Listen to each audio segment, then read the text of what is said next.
Hello students, welcome back. Let us resume our discussion on Lesson 6, Section 1. We completed up to 1.3. We went to the theory, did an abelian example, and another abelian example. Now let's go to a non-abelian example. The symmetric group of three letters S3 is the smallest non-abelian group. It consists of the following elements. E, the identity, of course, sigma, a three-cycle, 1, 2, 3, and sigma squared, it's squared, 1, 3, 2. And then we have three transpositions. Tau 1 is 2, 3, keeping 1 as is, and then switching 2 and 3.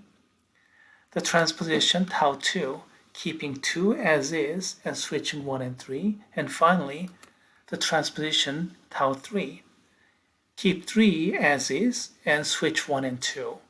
In more traditional notations, we can write like these. Input in first row and output in the second row. Okay, let's begin. Let H be a cyclic group generated by sigma, which means the first row here. Determine the left coset structure and the right coset structure for this.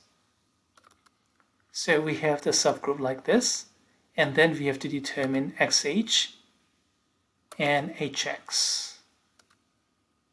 Okay, let's go. And here is the conclusion. Left coset structure and the right coset structure. Let's think about the left coset structure first. Let's see, how do you calculate E times H? Simple, E times anything is itself, so we just get H. How about sigma times H and sigma squared times H? Well, it turns out we don't need any of those, even though we can calculate and get H. Yeah, you can do the computation. Sigma times E is sigma, sigma times sigma is sigma squared, sigma times sigma squared is sigma cubed, which is E. Yeah, we can do this computation and that one too, but it's totally unnecessary because we know H is close under all those group multiplication. And then E, sigma and sigma squared, they're all within H. So multiplying by that, we'll have the same group H. So we do only E. We don't need the other two. How about the next computation here? Tau 1 times H. Well, it's pretty clear that Tau 1 times E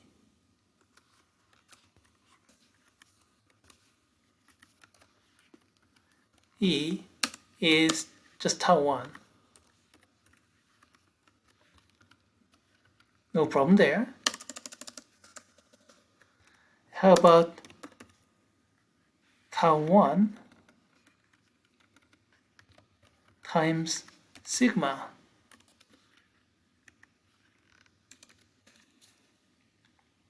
Tau 1 is transposition 2, 3, and sigma is 3 cycle 1, 2, 3. How do you calculate that?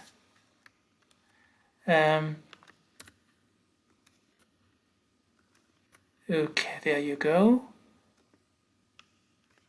Let's ready to do this computation. Okay, I'm ready. So input is 1, 2, 3, and we have to get the output.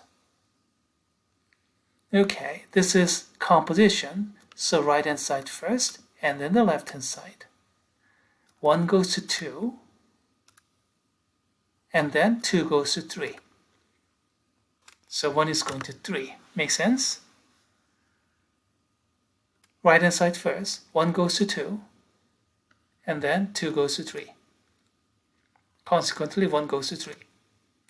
Next, 2 goes to 3, and then 3 goes back to 2. So 2 stays at 2 in the end. Make sense? 2 goes to 3, that's 3 cycle, and then 3 goes back to 2. So yes, 2 stays at 2. Now 3 goes to 1, And then 1 does not appear here, so stays at 1. What do you have? 2 stays at 2, and we switched 1 and 3, so this is tau 2. Indeed, we have tau 2 here. Let's do it just one more time. Tau 1 times now sigma squared.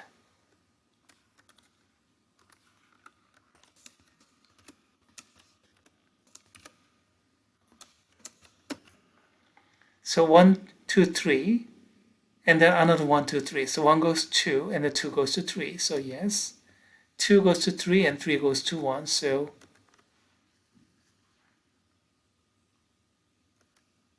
and then 3 goes to 1, 1 goes to 2. Okay, so that's sigma squared. And then sigma squared, and then we have to apply tau. How do you do that?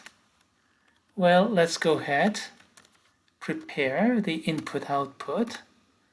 We don't know the output yet, so let's blank all those out. And input is, of course, 1 to 3. So 1 goes to 3, and 3 goes to 2.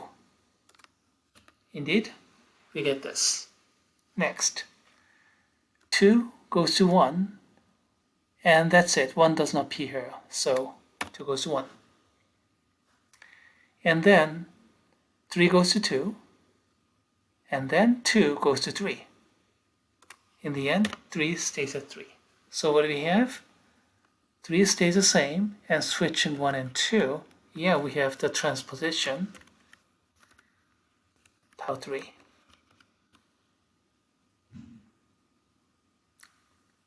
So that's a confirmation, and then we end up with this computation. Here's the same computation in a bit more abbreviated form. And then you can repeat this computation for all the others, and oh boy, it's gonna be time consuming. But if you do all those, as I did here and there, and then also here and there, you're gonna get the same thing all over again. And you can do the same thing to the right cosets. Multiply E, tau 1, tau 2, and tau 3 from the right. So computation to the right, to the right. So transposition first and then recycle. Anyway, if you do the computation, you're going to get the same thing all over again too. And the detail is left to the students. Not hard, we just went through all those computations. It's just that it's tedious to repeat all those. So in the end, what's the conclusion? They're all the same. The left coset and the right coset are all the same every time.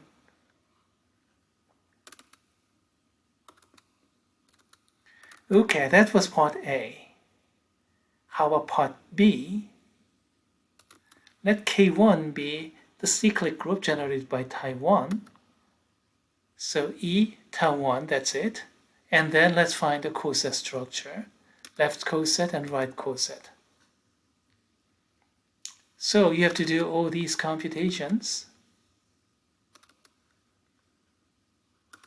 E times K1, that's trivial. Sigma times K1, sigma squared times K1, tau times K1, tau 3 times K1, we have to do those computations. Let's just select one. Let's suppose we have to do this. Sigma squared times tau 1.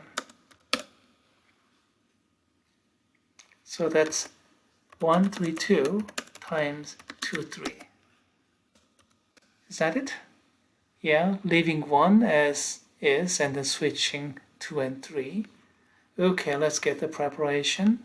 And then let's blank out the output boxes.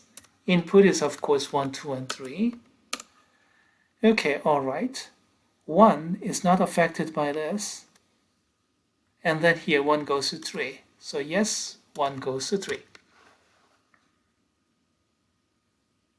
Next, 2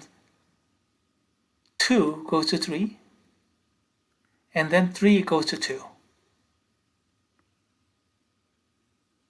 So 2 stays at 2. Finally, 3 goes to 2, and 2 goes to 1. So that's what you get. And this is 2 stay the same, and switching 1 and 3, so this is tau 2.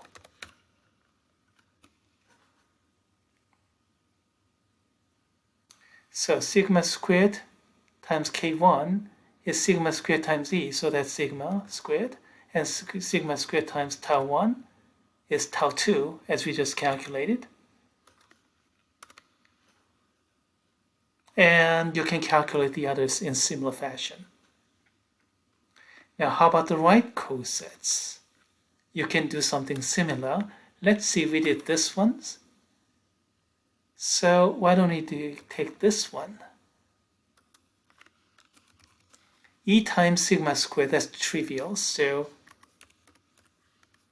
tau 1 times sigma squared, let's go ahead and do that.